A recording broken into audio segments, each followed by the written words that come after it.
Good morning, Shuprabhat. Hello and welcome everyone. This is Alamin Rahman. You are watching the Way Up Solution in partnership with Unacademy.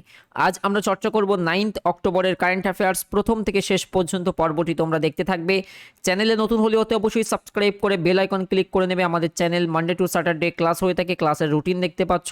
আজকে শনিবার, তাই আমাদের practice class রয়েছে, প্রত্যেকে practice ক্লাসে অংশগ্রহণ করবে। অবশ্যই আমাদের টেলিগ্রামে জয়েন করতে সার্চ করো দ্য ওয়ে অফ সলিউশন। টেলিগ্রামে আমাদের লিংক তোমরা পেয়ে যাবে। আজকের প্রথম প্রশ্ন, নিম্নের কে সম্প্রতি এফআইএইচ কর্তৃক ইন্টারন্যাশনাল হকি ফেডারেশন কর্তৃক পুরুষ বিভাগে মেন্স ক্যাটাগরিতে বর্ষসেরা খেলোয়াড় নির্বাচিত হলেন? সঠিক উত্তর হবে Harmanpreet Singh. Option B is the correct answer. Harmanpreet Singh named the international hockey federation কর্তৃক player of the year in the men's category. অর্থাৎ ইন্টারন্যাশনাল হকি ফেডারেশনের বর্ষসেরা অর্থাৎ প্লেয়ার অফ দ্য ইয়ার মানে বর্ষসেরা পুরস্কারের পুরুষ বিভাগে বর্ষসেরা খেলোয়াড় নির্বাচিত হয়েছেন Harmanpreet Singh. Option B is the correct answer. পরবর্তী প্রশ্ন, নিম্নের কে সম্প্রতি ইন্টারন্যাশনাল হকি ফেডারেশন কর্তৃক মহিলা বিভাগে বর্ষসেরা খেলোয়াড় নির্বাচিত হলেন? সঠিক উত্তর হবে Gurjit Kaur. Option A is the correct answer. Gurjit Kaur won the FIH women's hockey player of the year at the international hockey federation's hockey star award. এটা সম্প্রতি ঘোষণা করেছে international hockey federation hockey stars award. তো সেখানে পুরুষ বিভাগে বর্ষসেরা কে প্লেয়ার এবং মহিলা বিভাগে বর্ষসেরা প্লেয়ার অর্থাৎ প্লেয়ার অফ দ্য ইয়ার মনে রাখবো আমরা। ইন্টারন্যাশনাল হকি ফেডারেশনের বর্ষসেরা পুরস্কারের মহিলা বিভাগে বর্ষসেরা খেলোয়াড় নির্বাচিত হয়েছেন গুরজিৎ কৌর। অপশন এ হবে সঠিক উত্তর। নিম্নের কে সম্প্রতি এফআইএইচ ইন্টারন্যাশনাল হকি ফেডারেশন কর্তৃক পুরুষ বিভাগে বর্ষসেরা গোলরক্ষক নির্বাচিত হলেন? গোলকিপার বর্ষসেরা গোলরক্ষক নির্বাচিত হলেন? সঠিক উত্তর হবে পি আর শ্রীজেশ।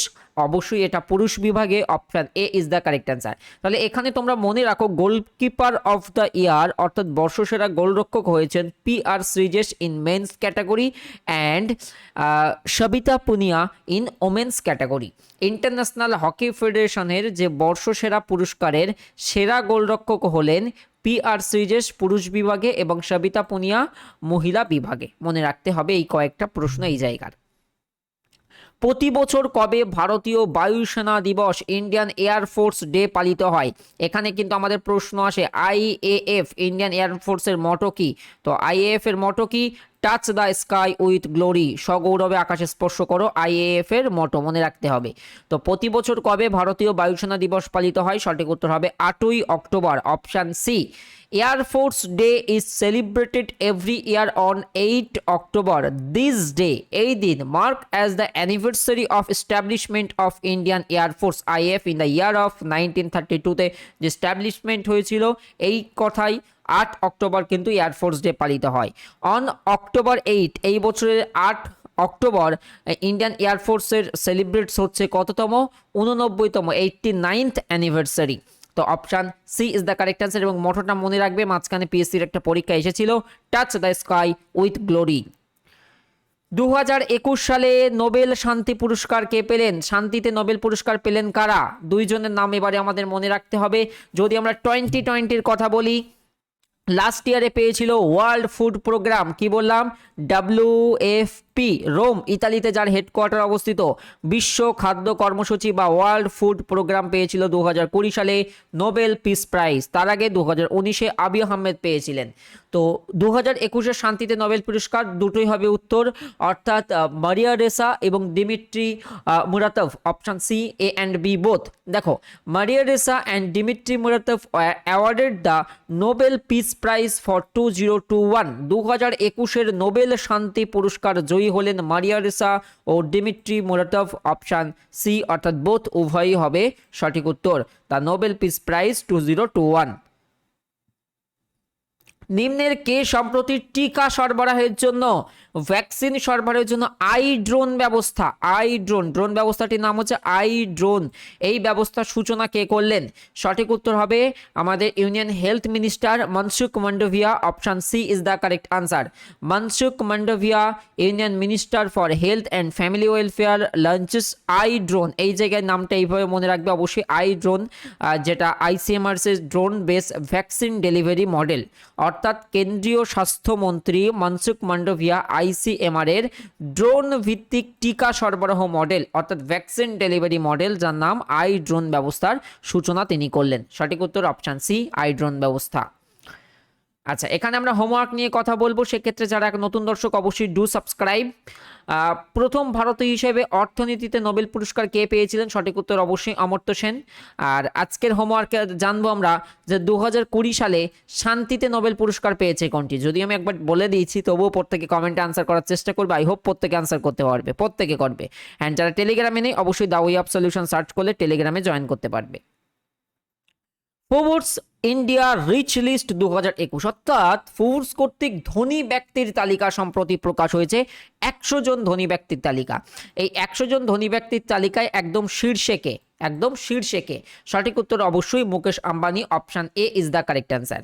দেখো, Mukesh Ambani topped the Forbes rich India list 2021 with a net worth totalling, তার যে মোট সম্পদের পরিমাণ সেটা হচ্ছে 92.7 বিলিয়ন মার্কিন dollar. Mukesh Ambani remains the wealthiest Indian for the last 14 year. তিনি বিগত 14 বছর ধরে ইন এ রো সিন্স 2008, 2008 সাল থেকে এই এত বছর ধরে এই ফোর্বস লিস্টে কিন্তু একদম তিনি শীর্ষে অবস্থান করছেন। এবং আমরা যদি 2021-এর কথা বলি, তিনি তার যে মোট সম্পদের পরিমাণ সেখানে আরও 4 বিলিয়ন মার্কিন ডলার কিন্তু অন্তর্ভুক্ত করেছেন। তো এই যে ভারতের এই যে 100তম যে ধনী ব্যক্তি তালিকা তাদের সম্প্রতি প্রকাশ করেছে ফোর্বস, তার প্রথমে রয়েছে কে?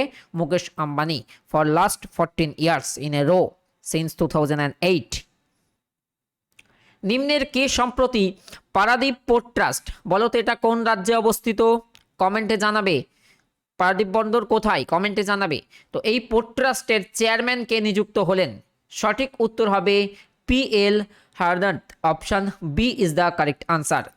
PL Haranadh took over the post of chairman of Paradip port trust. তিনি ইন্ডিয়ান রেলওয়েতে এর আগে 22 বছর কাজ করেছেন এবং 5 ইয়ার্স ইন মিনিস্ট্রি অফ শিপিংয়ে তিনি 5 বছর কাজ করেছেন। তো অভিজ্ঞ তিনি সম্প্রতি চেয়ারম্যানের দায়িত্ব নিলেন পারাদীপ পোর্ট ট্রাস্টের। সম্প্রতি ভারত থেকে জ্যাকফ্রুট, কাঁঠাল, প্যাশন ফল এবং জয়ফল নিম্নের কোথায় রপ্তানি করা হয়েছে? সঠিক উত্তর হবে অস্ট্রেলিয়াতে সম্প্রতি এইগুলো রপ্তানি করা হয়েছে। Option B. দেখো, agriculture and processed food products export development authority অর্থাৎ APEDA, এটার full form agricultural and processed food product export development authority facilitate exports of the first consignment of various value-added and nutri-rich product derived from jackfruit, passion fruit and jaifal, sourced from farmers in Thrissuri, Kerala to Melbourne, Australia. অর্থাৎ এই যে অথরিটিটি দেখছো, তারা সম্প্রতি এই jackfruit হলো, passion ফল হলো এবং জয় ফল, এগুলো কেরালা থেকে সম্প্রতি মেলবোর্ন অর্থাৎ অস্ট্রেলিয়াতে এক্সপোর্ট করেছে। তো সঠিক উত্তর হবে অপশান বি। আর রেসলিং ওয়ার্ল্ড চ্যাম্পিয়নশিপে, ভেরি ইম্পর্টেন্ট কোশ্চেন, এটা কিন্তু পরীক্ষাতে আসার মতো। রেসলিং ওয়ার্ল্ড চ্যাম্পিয়নশিপে প্রথম ভারতীয় মহিলা হিসেবে, ফার্স্ট ইন্ডিয়ান ওমেন যিনি রৌপ্য পদক জিতলেন রেসলিং ওয়ার্ল্ড চ্যাম্পিয়নশিপে, তিনি কে? সঠিক উত্তর হবে Anshu Malik. Option B is the correct answer. Anshu Malik becomes the first Indian women to win silver medal in wrestling world championship. প্রথম ভারতীয় মহিলা কুস্তিগির হিসাবে রেসলিং ওয়ার্ল্ড চ্যাম্পিয়নশিপে রূপো জিতলেন আংশু মালিক। ভেরি ইম্পর্টেন্ট, মনে রাখবে অপশন বি হবে সঠিক উত্তর। তোমাদেরকে এই প্রসঙ্গে জানিয়ে রাখবো, আমাদের নতুন ব্যাচ লাইভ হয়েছে, যারা ডাব্লিউপি মেন, এক্সাইজ মেন এবং এসআই এর প্রিপারেশন করছো অবশ্যই আমাদের এই ব্যাচে জয়েন করতে পারো। ইতিমধ্যে ব্যাচ শুরু হয়ে গেছে, সোম থেকে শনি তোমরা অধ্যায় ভিত্তিক ক্লাস পাবে। প্রত্যেকটি ক্লাসের পিডিএফ স্টাডি মেটেরিয়াল তোমরা ডাউনলোড করতে পারবে নোটস আকারে, এবং তোমাদের জন্য থাকবে মডেল প্র্যাকটিস সেট। তো অবশ্যই আমাদের এই ব্যাচে জয়েন করবে। ব্যাচে ইতিমধ্যে অনেক ছাত্রছাত্রী যুক্ত হয়েছে, তুমি আজই যুক্ত হতে গেট সাবস্ক্রিপশন করবে। অ্যাপের মধ্যে ঠিক এরকম পেজ পাবে, সেখান থেকে তুমি এখানে নির্বাচন করবে কতদিনের সাবস্ক্রিপশন নিতে চাও, তারপর এখানে রেফারাল কোড ব্যবহার করবে আলামিন 9 আমিন, তারপরে তুমি পেমেন্ট করে নেবে। অবশ্যই পেমেন্টের সময় মাথায় রাখবে যে WBPSC থাকছে কিনা, বিকজ এটাই হচ্ছে আমাদের বাংলার ক্যাটাগরি। অ্যান্ড অবশ্যই সাবস্ক্রিপশনের টাইমে ইউজ করবে আলামিন 9 আমিন for 10% extra discount. Thank you so much for watching. দেখা হবে তোমাদের সঙ্গে পরবর্তী পর্বে। আজকে শনিবার ছোট একটি মিনি মক থাকবে, সমস্ত স্যাররা প্র্যাকটিস ক্লাস করাবেন, অবশ্যই তোমরা জয়েন করে নেবে। Thank you so much for watching. Ready to fight for competitive exam. Thank you, tata.